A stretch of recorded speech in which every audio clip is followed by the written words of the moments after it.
semuanya, perkenalkan, nama saya Wildan Eka Farijan dan hari ini saya akan menjelaskan tentang rekam medis.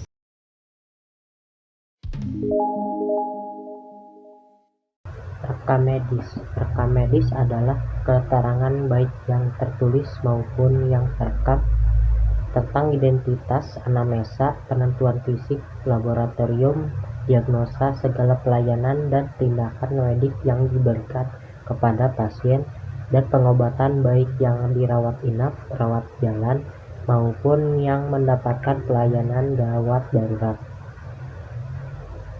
Kalau diartikan secara sederhana, rekam medis seakan-akan hanya merupakan catatan dan dokumen tentang keadaan pasien. Namun, kalau dikaji lebih dalam, rekam medis mempunyai makna yang lebih luas daripada catatan biasa.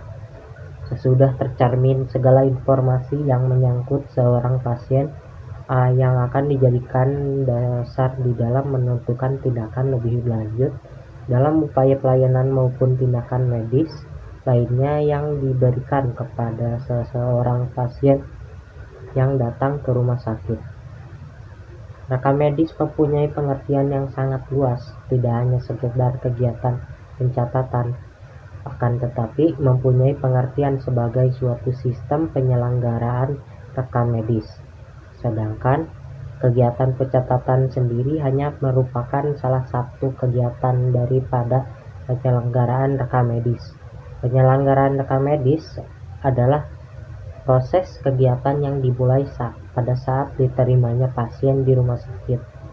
Diteruskan kegiatan pencatatan data medik pasien selama pasien itu mendapat pelayanan medik di rumah sakit. Dan dilanjutkan dengan penanganan berkas rekam medis yang meliputi penyelenggaraan penyimpanan serta pengeluaran berkas dari tempat penyimpanan untuk melayani atau peminjaman apabila dari pasien atau untuk keperluan lainnya. Lalu siapa yang bertanggung jawab atas rekam medis? Yang bertanggung jawab atas pemilikan dan pemanfaatan rekam medis adalah direktur rumah sakit. Pihak direktur yang bertanggung jawab atas hilang, rusak, atau pemalsuan lainnya, termasuk penggunaan oleh badan atau orang yang tidak berhak. Isi rekam medis dimiliki oleh pasien yang wajib dijaga kerahasiaannya, terutama oleh petugas kesehatan yang bertugas di ruangan selama pasien dirawat.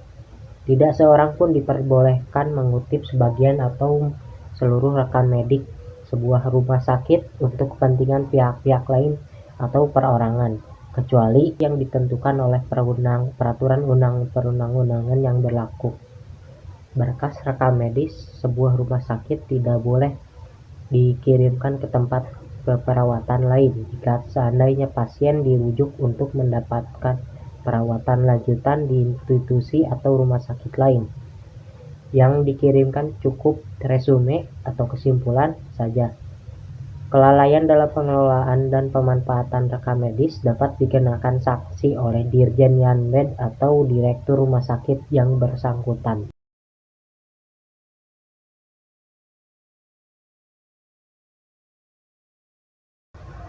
Isi rekam medis. Rekam medik rumah sakit merupakan komponen penting dalam pelaksanaan kegiatan manajemen rumah sakit.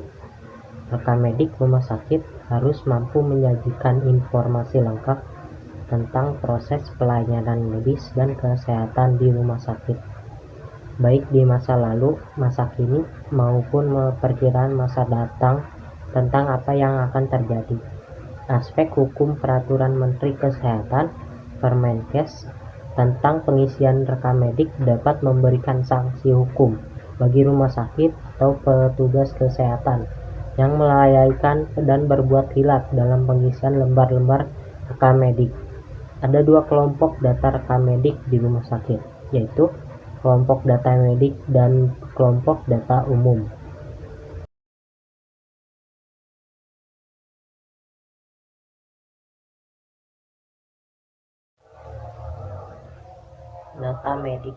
Data medik dihasilkan sebagai kewajiban pihak pelaksana pelayanan medis, para medik, dan ahli kesehatan lain. paramedis keperawatan dan non keperawatan. Mereka akan mendokumentasikan semua hasil pemeriksaan dan pengobatan pasien dengan menggunakan alat rekam tertentu, baik secara manual atau dengan komputer. Jenis rekamnya disebut dengan rekam medik. Ada dua jenis rekam medik di rumah sakit. Yang pertama, rekam medis untuk pasien rawat jalan, termasuk pasien gawat darurat. Berisikan tentang identitas pasien, hasil anamnesis, yaitu keluhan utama, riwayat sekarang, riwayat penyakit yang pernah diderita, riwayat keluarga tentang penyakit yang mungkin diturunkan atau ditularkan di antara keluarga.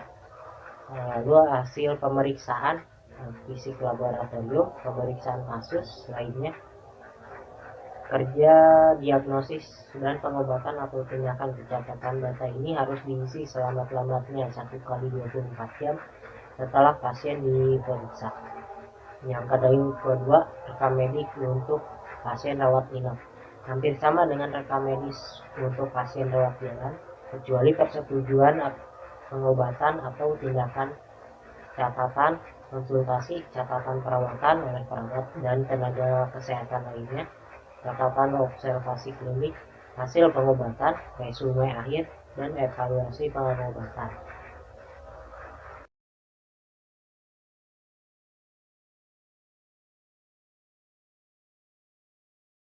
Data umum dihasilkan oleh kelompok kegiatan non-medik yang akan mendukung kegiatan kelompok data medik di poliklinik. Beberapa contoh kegiatan poliklinik adalah kegiatan persalinan, kegiatan radiologi, kegiatan perawatan, kegiatan pembedahan, kegiatan laboratorium, dan sebagainya. Data umum pendukung didapatkan dari kegiatan pemakaian ambulan, kegiatan pemesanan makanan, kegiatan kepengawalan, dan kegiatan keuangan dan sebagainya.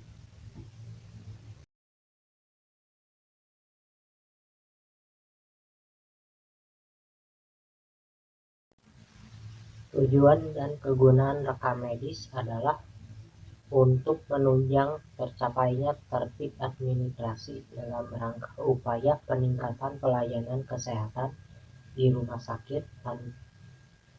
Tanpa didukung suatu sistem pengelolaan rekam medis yang baik dan benar, tidak mungkin tertib administrasi rumah sakit akan berhasil sebagaimana yang diharapkan.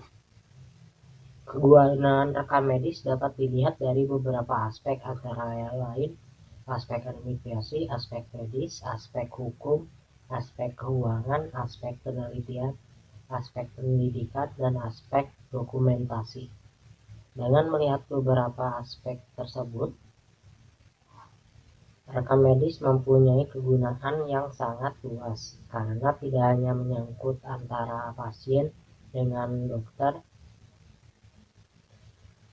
Yang pertama, sebagai alat komunikasi antara dokter dengan tenaga ahli lainnya yang ikut ambil bagian di dalam memberikan pelayanan pengobatan perawatan kepada pasien. Kedua, sebagai dasar untuk merencanakan pengobatan atau perawatan yang harus diberikan kepada seorang pasien. Yang ketiga, sebagai bukti tertulis atas segala tindakan pelayanan perkembangan penyakit dan pengobatan selama pasien berkunjung atau dirawat di rumah sakit. Keempat, sebagai bahan yang berguna untuk analisa, penelitian, evaluasi terhadap kualitas pelayanan yang diberikan kepada pasien, melindungi kepentingan hukum bagi pasien, rumah sakit maupun dokter dan tenaga kesehatan, dan lainnya. Menyediakan data-data khusus yang sangat berguna untuk keperluan penelitian dan pendidikan. Dan yang terakhir, kelima, sebagai dasar ingatan perhitungan biaya pembayaran pelayanan rekam medik pasien, menjadi sumber ingatan yang harus didokumentasikan.